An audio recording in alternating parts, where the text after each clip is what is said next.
Bratůšku, vrať mě ho, ať koní bez něho. Čož to Ančo dělala, že světlušek ztratila. Dívala šaš povračov, nebo pošver mých chlapčov.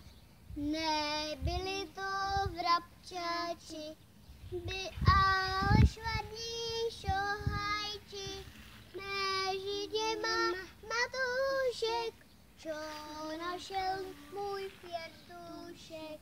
Mezi něma Matušek, čo našel můj pětušek.